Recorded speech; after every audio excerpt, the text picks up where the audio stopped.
Hey guys, welcome to the channel. Thank you for tuning in. I am back for a second video of this year. I ain't going anywhere. I will be back. I am here. Anyways, guys, today I'm going to be doing a trophy run, trophy discussion on Assassin's Creed Shadows. There is also a review at the end as well, and I will also give you a list of all of the Assassin's Creed Shadows trophy lists, including the main game, the DLCs, and extra little things there. If you do want to have a look at the trophies, I will be putting a trophy list down the middle of it, so it makes it super easy for you, so you can stop and see what it is, and see what some of the trophies are that I had to do. And I do talk a little bit more about them in the next part, and I've also got a review of the actual game itself. Now, I am still figuring this out. I'm still trying to figure it out. I will be saying that a million times over in the other parts of the video, so I do apologize. This video is a bit longer, and I wasn't aiming for it, but I'm still learning. I'm still trying to relearn myself. But anyways, guys, I'll throw it over to the next part, show you the trophies, and then I'll get on to the clarifications of the trophies and give you Assassin's Creed Shadows review.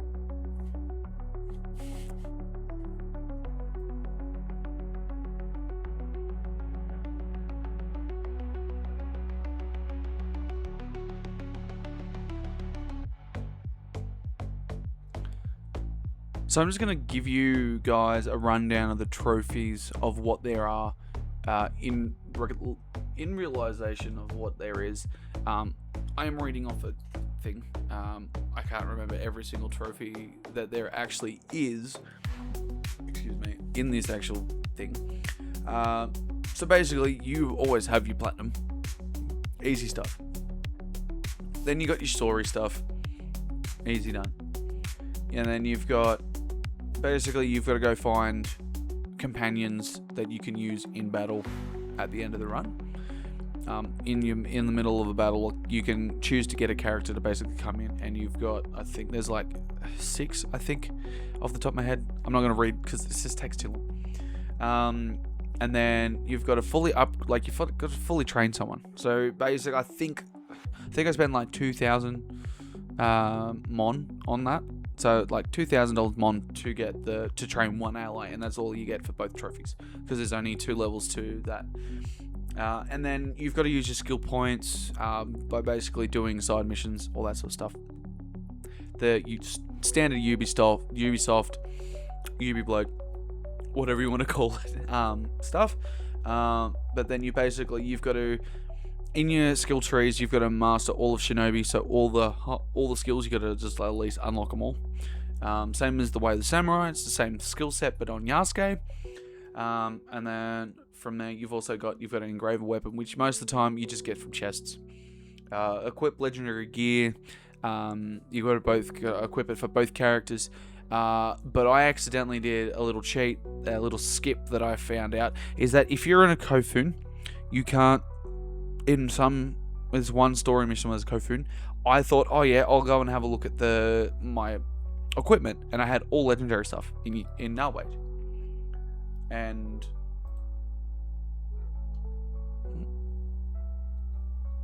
yeah, as you go into your Kofun, you just go into it, and then I just went all legendary items, and it popped. I didn't do Yasuke's because Yasuke didn't have enough stuff. I was still waiting to do that, which it was a pain in the butt, because it was like, I'm still waiting for the one piece of gear, and then I just popped it by accident. Lucky little thing, I'm happy with. Tools and ammunition, that one's fun, because with Narwhal, you've got your tools, and then with Yasuke, you've got your Teppo and your bow, and you have to fully upgrade those to get that thing. And letting you know, you have to get through most of the game and most of the side quests done before you ever get to any of that. Then basically, Simon, you got to fill up your upgrade rations. So with that one, basically all you have to do is, later in the thing, you'll meet a guy. I won't say his name because I'm trying to stay away from spoilers. There's a guy you meet, and basically he will give you a task after you do a mission to kill one of the Timbuktu. He will then give you a mission to go and eat some food around the map, and you get that trophy. Some of them are also like killing enemies or hiding from certain enemies in certain ways, like using a bamboo reed in a shallow water, which I only ever used once, and that was to get the trophy. It's just a basic, boring, who cares trophy. Some of these things, as we all know, part of the staple is in Assassins, you do your leap of faiths. With your leap of faiths, with Yasuke, the dude's not an assassin, but he tries, and the first couple of times it's funny, and when I got to the New Game Plus, I just didn't use Yasuke for traveling anywhere, traversing, so whenever I had a fast point, I would do that. Things like assassinating an assassin in one go. Now, I'm probably going to be like, oh, you didn't do it properly, but the way I did it was, you can guarantee assassinations in the actual settings of the game.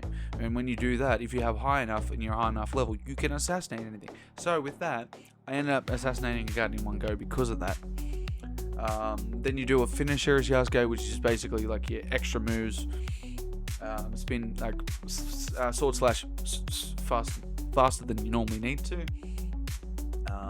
Some of these are a little bit of a pain in the ass too. Like there's one where you've got to perform a finisher on an enemy that's both poison and daze. So you've got to get two different weapons, one with daze, one with poison, and you've got to swap them between the two. So annoying, and it took me an hour. And I was trying, but because I was doing it later in the levels, yeah, you kill them instantly. You got to go make sure they're both fully up, fully circled, and then you do it.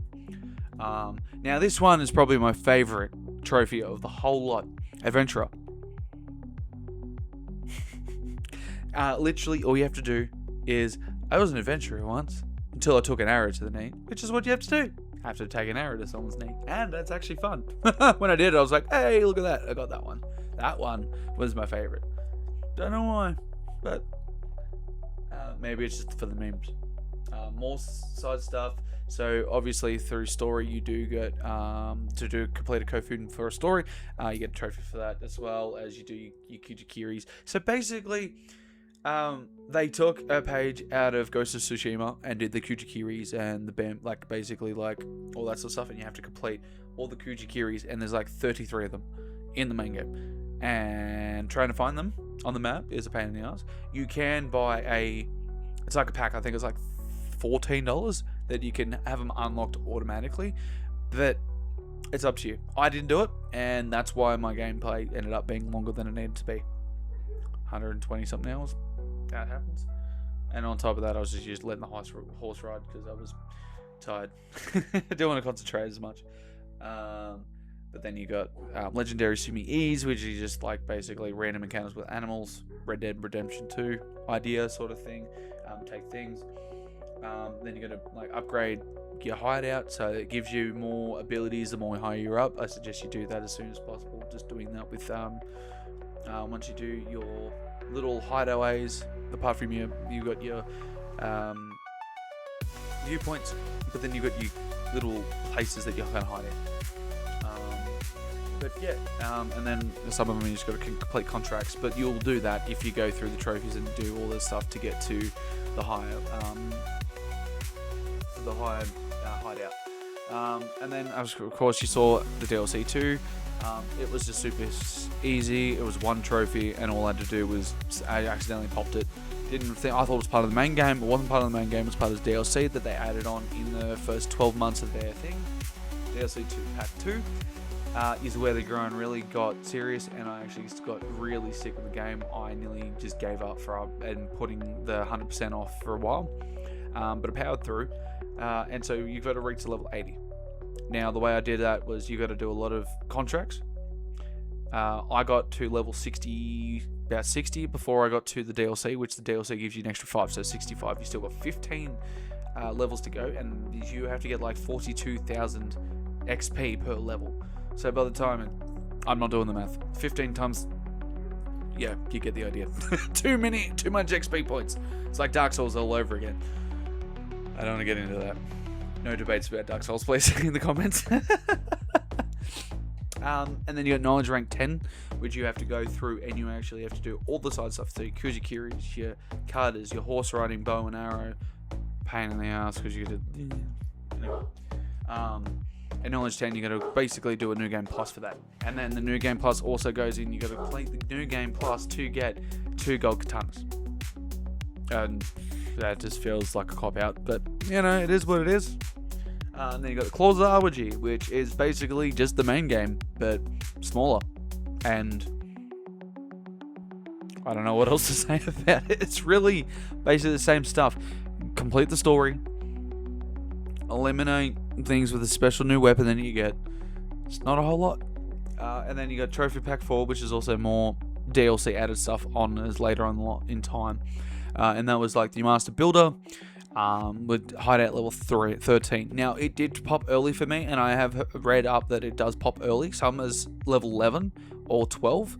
Mine popped at 12. And when that was, it was pretty good. And then there was also the 2 idiots at the start of the game. You had to train them, and then you got Corrupted Castles, which are basically go into the castles and then redo them. But the best part is if you want to do it a bit quicker and cheese it a little easier, you just go to one that only has 1 die show in it. Go straight to them. Every season will change up. So if you play the main game and do that at the same time, you'll get it in no time, and it flies through. Assassin's Creed Shadows. The game was good. When I first started. Perfect. I was happy. But it got more and more boring further on. The intro to the game, amazing. First stage, great. It introduced you to the Shinbaku, created all this sort of stuff to get you immersed in going into it. It was great. I enjoyed it. But that's when it had a slippery slope. And by the time you get to the last 2 parts, you feel like I'm just doing the same thing over and over. There's nothing fresh, nothing different. Yes, there's a few missions that are the same. Go meet this person, go do that. It wasn't bad per se, but wasn't what I was hoping for. And that's really disappointing because it's samurais and ninjas. What more do I want? Or what does anyone more than that want? But the toughest part is, how do you compete with Ghost of Tsushima? Especially how amazing that game was. And I praise it for being one of my top 10 games I've played. And maybe it's unbiased because I've always been a PlayStation kid, but that's just what it is. But following up on that, the same as Ghost of Yotai, you can't, unless you do something amazing, you're not going to do anything. But it just feels like another copy.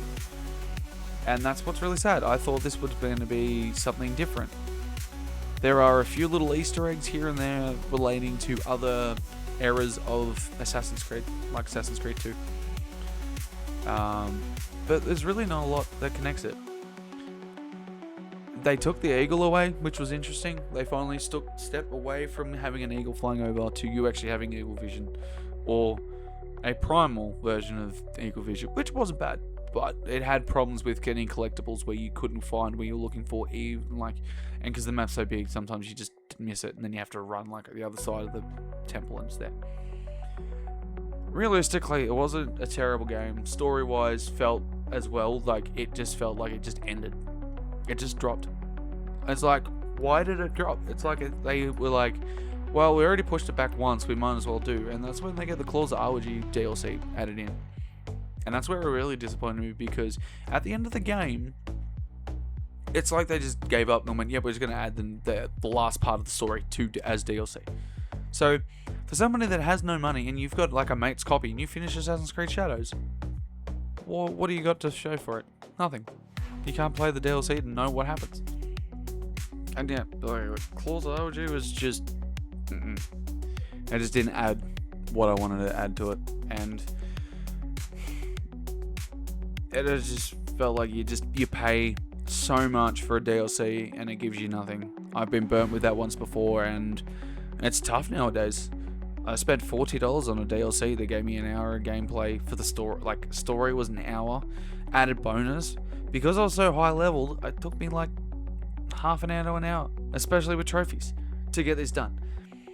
And it just felt very boring, very bloated.